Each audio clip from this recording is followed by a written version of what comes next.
Le Fonds du 11 janvier et la Fondation financière de l'Échiquier présentent Esprit critique et tu l'as, une série de podcasts originaux réalisés par Écran Sonore, 6e épisode.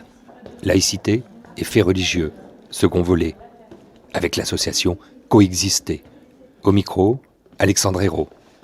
Ce qu'on retiendra de cette journée, c'est d'abord la foule immense, unie, parfois émue et parfois joyeusement bruyante. La spontanéité d'une foule anonyme, le peuple de France dans toute sa diversité s'est levé aujourd'hui. Racisme, préjugés, théorie du complot, antisémitisme, éducation aux médias, laïcité. Est-ce qu'il ne faudrait pas qu'on fasse quelque chose ensemble ?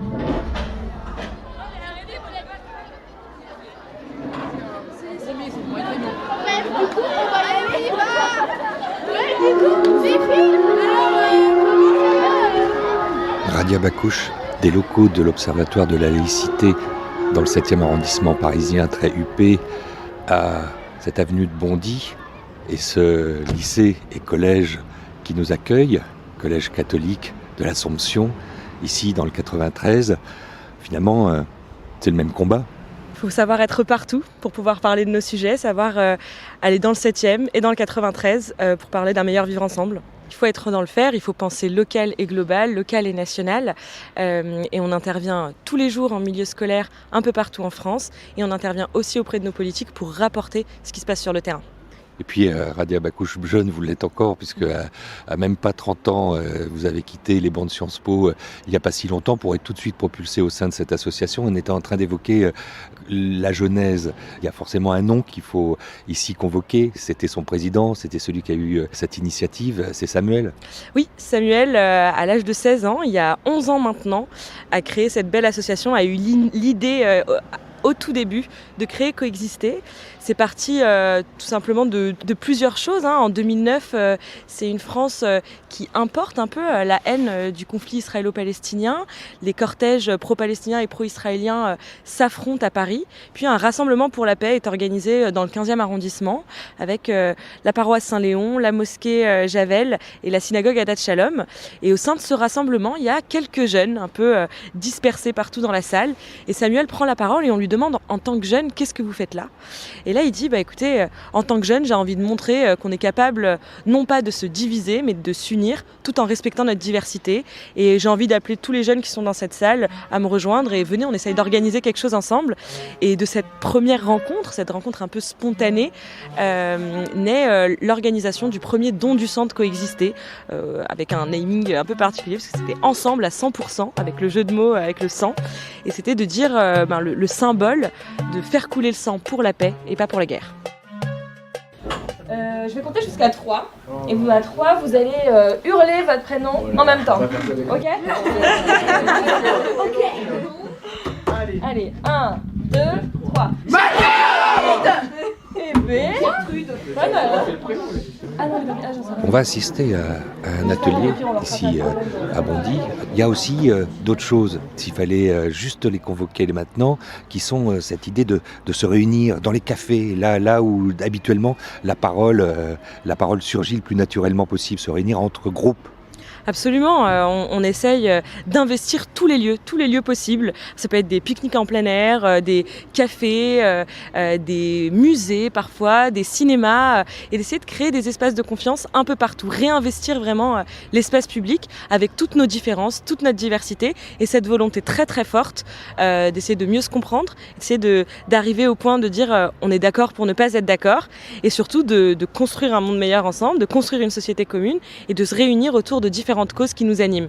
Et tous ces liens, toutes ces amitiés créées, elles n'ont de sens que si on permet d'en faire bénéficier toute la société. Et c'est pour ça qu'on fait des interventions en milieu scolaire, pour partager notre expérience, pour témoigner et pour déconstruire les préjugés, parce qu'on a des exemples, on a des contre-exemples. Notre déconstruction, elle vient pas seulement de la théorie, elle vient d'un vécu, d'une expérience très réelle sur le terrain. Alors, est-ce que vous savez pourquoi on est là aujourd'hui ? Pour parler de religion. La laïcité. Ouais, religion, laïcité, oui. De l'éducation. De la jeunesse. Pour élargir la pensée. Pas mal, je vois que... C'est ça, presque.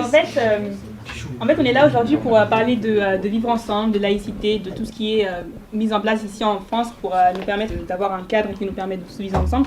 Donc en fait, on va rester 2 heures avec vous et ça va être pour parler de plein de choses et on va le faire en fait dans une manière assez sereine et bienveillante.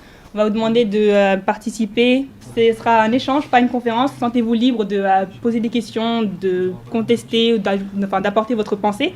On n'est pas des théologiens, on n'est pas des maîtres de conférences. On est là pour partager nos expériences et être en fait un témoin en fait de ce qu'on vit au quotidien. On n'est absolument pas des représentants de confession. On est juste des personnes qui sont ordinaires et qui en fait sont là pour partager un peu beaucoup de choses. On aimerait que ça se fasse en fait de manière assez bienveillante. Quand on veut parler, on lève la main dans la mesure du possible. Si on n'est pas d'accord, on le dit de manière correcte et assez bienveillante. Il n'y a pas de tabou, sentez-vous libre, franchement. Bienvenue à tous.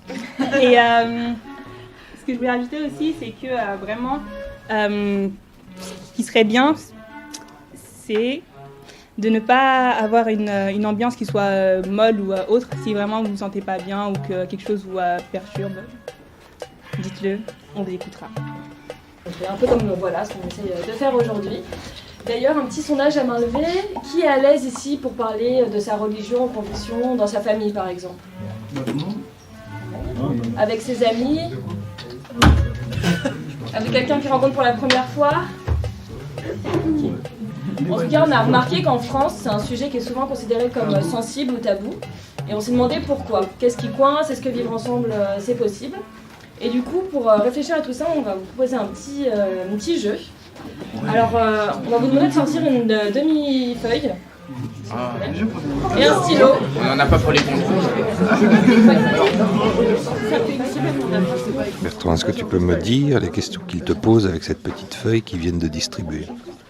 Entoure le symbole de la conviction que tu connais la mieux, de par ton contexte familial, ou de la conviction dont tu te sens le plus proche.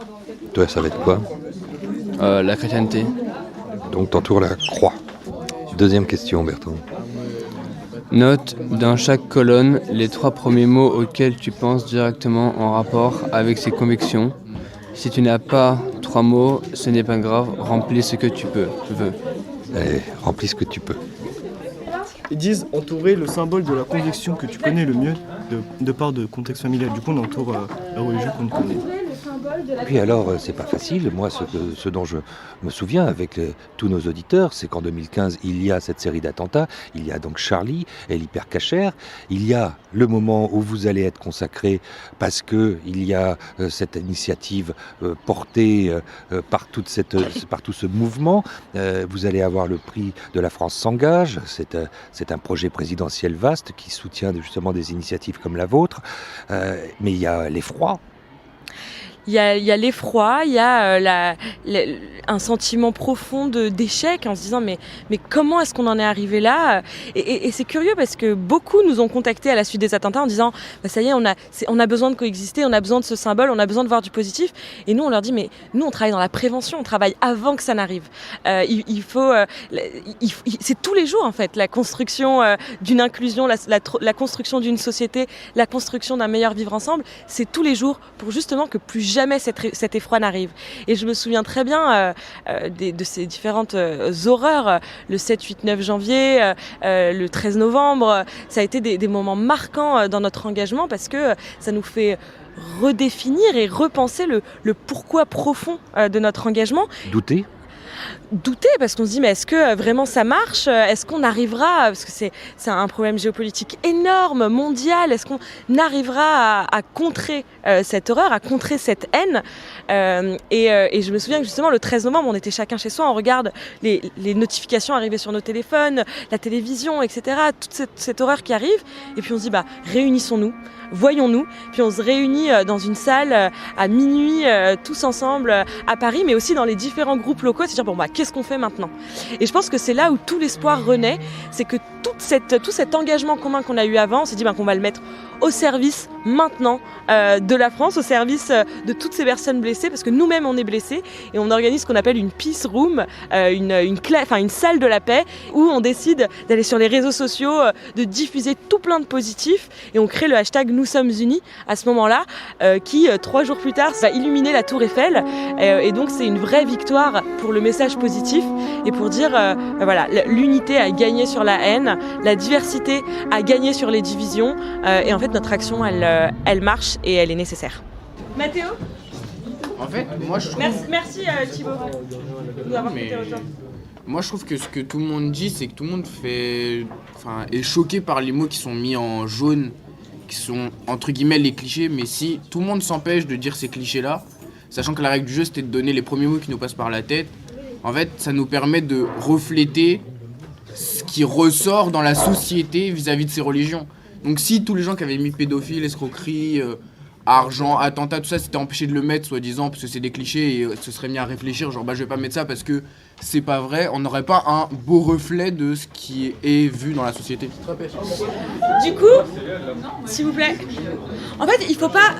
Là, on est en espace de confiance, vous connaissez à peu près, au moins de classe en classe, c'est pas, on fait pas ce jeu pour qu'il y ait des déceptions ou qu'on soit choqué vis-à-vis de l'autre. Parce qu'en fait, ces clichés, ils existent en effet, comme tu disais Mathéo, dans la société, ils sont là, et moi ça me rend d'autant plus triste de voir par exemple, quand on pense à christianisme, qu'on pense à pédophilie, plutôt qu'on pense à...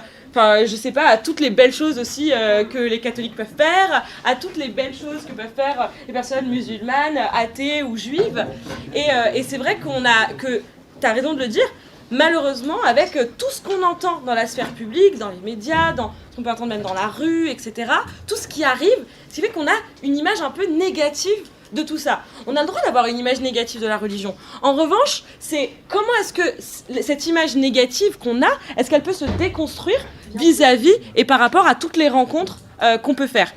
Donc c'est pour ça qu'on va essayer de déconstruire un peu tout ça. Oui. Bah oui, par exemple, vous avez dit que vous étiez de confession musulmane, n'est-ce pas ? Ouais. Donc là, vous voyez, dans la colonne, il y a écrit « renfermer »,« refermer ». Et pourtant, vous avez dit que vous étiez féministe. Donc là, il y a carrément un contraste qui se fait. On peut pas être renfermé et être féministe en même temps. Bah si. Donc c'est... Bah si. Bah non. Bah non. Non, mais pas dans ce sens-là. Ça dépend ce qu'on appelle renfermé en tout cas. Je veux dire, par exemple, renfermée, elle se réduit en tant que femme, par exemple. Voilà. Et bien justement, en fait, ce qui est hyper intéressant, c'est qu'il y a un cliché qui dit quand on est musulmane, quand on est renfermé, on peut pas être féministe. Maintenant, vous m'avez rencontré, moi je m'affiche et je m'assume comme féministe. Et vous pourrez dire, je suis pas d'accord avec toi parce que j'ai connu je sais qu'il y a eu un contre-exemple. J'ai rencontré Radia, on a discuté pendant 2 heures et je sais qu'elle s'est affirmée comme ça. Donc ce que tu dis, c'est pas vrai, c'est un cliché, c'est un préjugé, c'est un stéréotype. Oui. Après, je pense que tout ce qui est... Et ceux qui vous matraquent dans le dos parfois, parce qu'après tout, chaque action qu'aujourd'hui on porte est jaugée, jugée, et puis souvent critiquée. Ceux qui disent que vous laissez trop la parole aux confessionnels peut-être tout simplement, que la religion ne devrait pas rentrer dans l'espace justement public comme ça, et qu'il faudrait la garder à la maison. Tout ce combat finalement que portent des gens qui ne sont pas comme vous, persuadés de cette perméabilité et au contraire de ce dialogue, vous leur dites quoi ? Je les entends d'abord. Je pense qu'on a tendance à oublier l'écoute importante, parce qu'on est d'accord pour ne pas être d'accord. Et puis ensuite, je leur dirais, c'est normal d'avoir peur, parce que c'est des sujets compliqués, c'est des sujets tabous.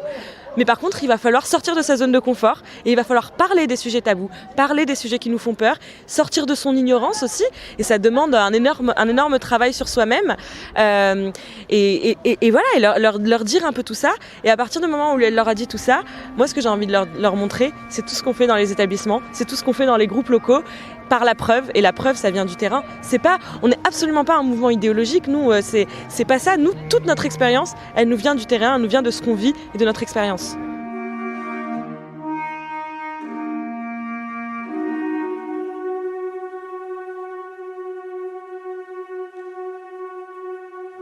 Parce que du fait que le pays il est laïque, on parle pas forcément de ce qu'il y a de bien aussi dans la religion par rapport à, dans la télé ou dans les médias ou quoi. Et quand on en entend parler, oui, c'est pour dire oui, il y a telle affaire, ou par exemple un prêtre a violé tant d'enfants, ou oui, quand c'est des attentats ou quoi. Et on entend parler que des choses négatives, donc forcément, c'est ça en fait. Il faut pas retenir que, oh là là, mes camarades, ils ont tous des préjugés. En fait, on a tous et toutes des préjugés. Ça, c'est quelque chose qui est sûr. Et on doit tous et toutes travailler là-dessus. On doit travailler sur ces préjugés et toujours, dès que notre cerveau fait des catégorisations, dès que notre cerveau essaie d'essentialiser des personnes, il faut essayer de travailler dessus et dire non, je vais trouver des contre-exemples, non, je vais un peu complexifier mon esprit, je vais complexifier ma connaissance. Ce que disait Frédéric, c'est que c'est souvent lié à de l'ignorance. Parfois, c'est lié aussi à de la peur. Parce que quand on voit par exemple attentat, en vrai, on a eu ultra peur en 2015 notamment, ou en 2016 aussi, quand il y a eu des attentats. On a tous eu hyper peur. Et malheureusement, les personnes terroristes qui ont commis des atrocités, des choses horribles, l'ont fait au nom de leur islam à eux, on l'ont fait au nom de leur Dieu à eux. Donc ça fait hyper peur. Mais quand tu connais des musulmans, quand tu en as parlé avec eux, quand tu sais que leur rapport à la foi, il est différent de ce que tu entends dans les médias, bah t'as pas peur de faire des amalgames. Au contraire, t'as peur du terrorisme, mais t'as pas peur forcément des musulmans. Donc c'est en ça, c'est par le contre-exemple qu'on peut éviter tout ce type de préjugés. Coexister qui arrive dans votre établissement et vous faites un peu d'air, les classes étaient là avant, il y a la cour de récré qui est là. Ça représente quoi de l'ouvrir comme ça, votre établissement scolaire ?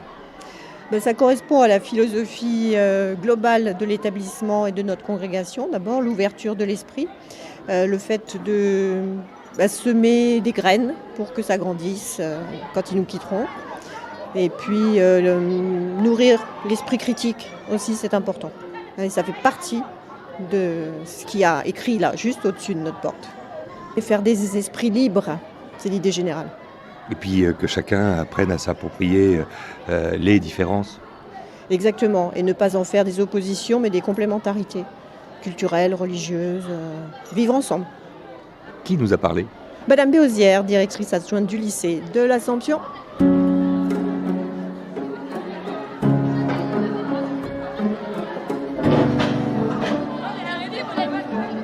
Vous avez retenu quoi de ce qu'on a entendu ? Qu'une religion n'est qu'un détail d'une personne. Ouais, en vrai. Puis là, en fait, je trouve ça bien. Moi qui, de temps en temps, quand il y a des interventions comme ça, j'aime pas trop parce qu'on parle d'une seule religion où on ne s'ouvre pas trop. Sauf que là, en fait, on s'est ouvert et on a parlé de plusieurs religions. Et même d'athées et tout ça, donc je trouvais ça plutôt intéressant. C'était bien d'entendre des stéréotypes du monde un peu, de la laïcité, tout ça. C'était bien d'entendre aussi d'autres opinions de personnes dont on ne partage pas la même croyance. Par exemple, des gens qui sont musulmans ou même des gens qui sont athées. Car moi qui suis dans un contexte familial plutôt catholique, je n'entends pas beaucoup les athées. Et Elodie et moi, c'est pas notre sujet principal. Ça prouve que dans l'union des personnes, la religion n'est rien du tout. Ouais, vraiment. Ici, on vit, et c'est le slogan de coexister, d'une certaine manière, une coexistence active. Et c'est la clé pour vivre ensemble. Oui, c'est vrai. Et on a tendance à trop vite l'oublier, je trouve. Cet esprit critique, c'est celui-là qu'il faut féconder. Oui, c'est pas toujours évident de prendre la parole, des fois quand il y a beaucoup d'émotions ou d'interactions. Mais effectivement, l'esprit, c'est ça que j'adore moi dans les classes, c'est quand des gens se sentent libres de dire leur désaccord. Et voilà, quelqu'un dit moi je pense ça, l'autre qui lève la main, non je suis pas d'accord avec toi parce que. Et c'est génial en fait, on devient finalement spectatrice de ce qui se passe et de l'émulation qui se passe dans la classe et de ce débat démocratique, mais justement dans le respect, et ça c'est chouette. C'est ça qui est le plus étonnant, c'est qu'effectivement on devient, et même nous là qui vous écoutons, on est même assez émerveillés. Il y a quelque chose qui est très enthousiasmant, voire même rassurant. Oui, c'est vrai, nous le plus important c'est qu'on essaye de placer un cadre, un espace de confiance, un cadre de bienveillance pour qu'ensuite tout puisse se dire. Tout, ou presque. C'est vrai que c'est très enthousiasmant, moi des fois je repars avec un peu des petits moments de grâce qui se passent et puis beaucoup aussi d'espoir dans la jeunesse et tout ça, quoi. Des fois on se dit on vient, même si on sait que c'est un moment d'échange, on a l'impression d'avoir du savoir et finalement on se prend un peu des claques de sagesse et d'humilité parfois de par les jeunes et qu'on vient sensibiliser et c'est vraiment chouette quoi, de se rendre compte que l'esprit critique est bien là et avec des points de vue très pertinents.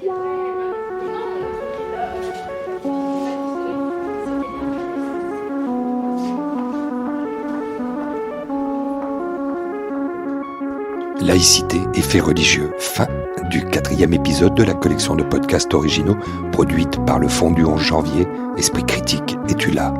Merci beaucoup pour vos interventions et pour vos échanges. Suivre sur Coexister pour en savoir plus, il y a plein de vidéos comme ça.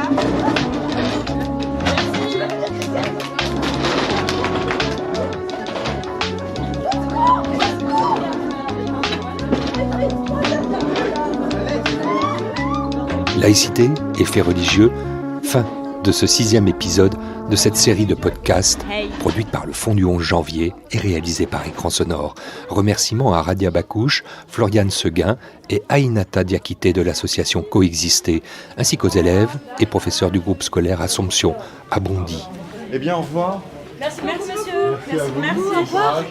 Ah, et bah attends, je t'attends. Esprit critique, es-tu là? Direction éditoriale, Anne Lescaut. Habillage sonore, OH. Communication, agence RUP.